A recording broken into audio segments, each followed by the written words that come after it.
벌써 한 해가 마무리되고 있습니다. 무더웠던 여름이 가고 쌀쌀한 가을이 찾아왔습니다. 다양한 사건들도 있었고 한 해가 가며 많은 일도 우리에게 있었지만 하나님께서는 감사하게도 우리에게 강단을 통해 계속해서 성취될 말씀을 선포하셨고 성취시키셨습니다. 응답의 흐름 속에 고린도서, 갈라디아서, 에베소서의 말씀을 확인하며 그리고 바울이 전한 오직 복음의 메시지의 내용을 응답으로 누리며 이제 빌립보서의 흐름으로 왔습니다.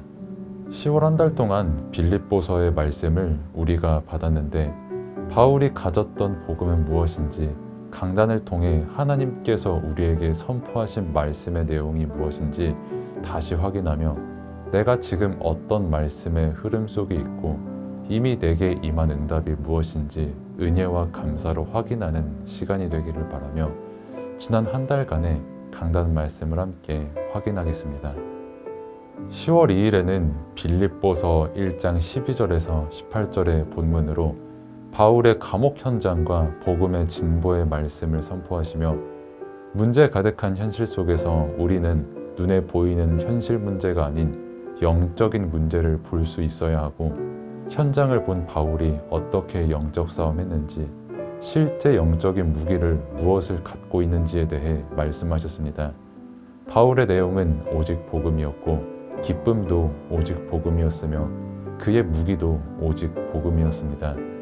복음 안에 있는 바울은 감옥에서 복음을 누렸고 육신은 옥에 있어도 도리어 복음의 진전을 이룰 만큼 응답을 누렸음을 말씀하셨습니다.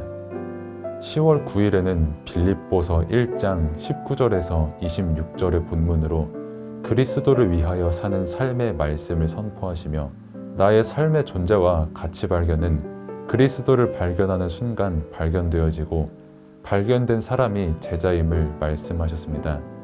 그래서 복음의 가치를 발견한 바울은 감옥에 있어도 오직 그리스도를 위한 삶을 살았습니다. 복음 안에 있기 때문에 바울은 담대했고 그리스도만 존귀하게 되는 삶을 살았으며 삶과 죽음까지도 초월할 만큼 바울은 복음을 누렸고 모든 것이 복음을 위해 있음을 고백하는 삶을 살았음을 말씀하셨습니다.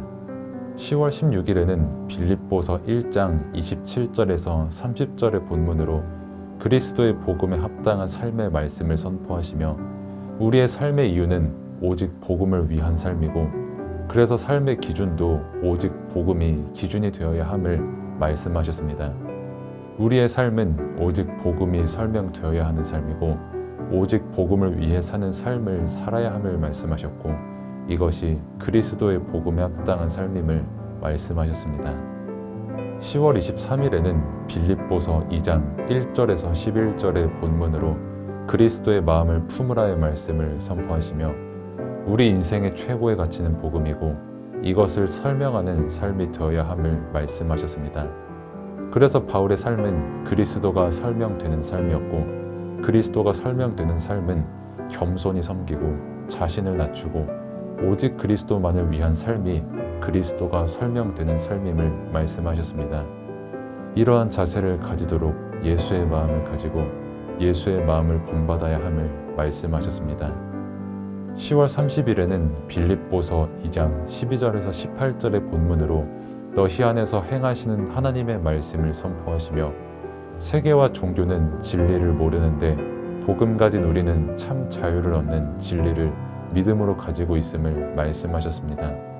그래서 우리는 항상 나에게 구원을 이루시는 하나님께 두렵고 떨림으로 섬기고 그 말씀의 권위에 순종해야 함을 말씀하셨습니다.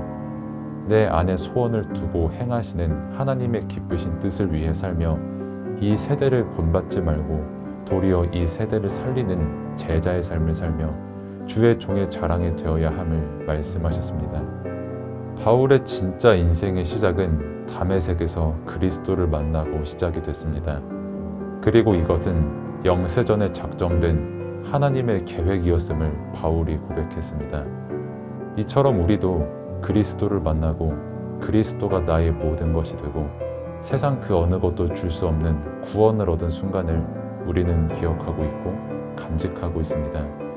그래서 강단의 말씀을 들으며 세상의 특별한 진리를 깨닫는 것이 아닌 정말 복음이 맞구나, 오직 복음을 확인한 바울의 삶이 정말 그리스도 안에서 기쁨을 충만히 누렸구나, 나를 살리는 답과 세상 살리는 답이 정말 오직 복음밖에 없구나 함이 인정되는 시간이 되기를 바랍니다.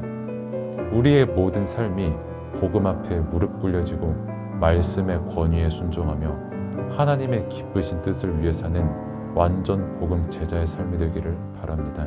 감사합니다.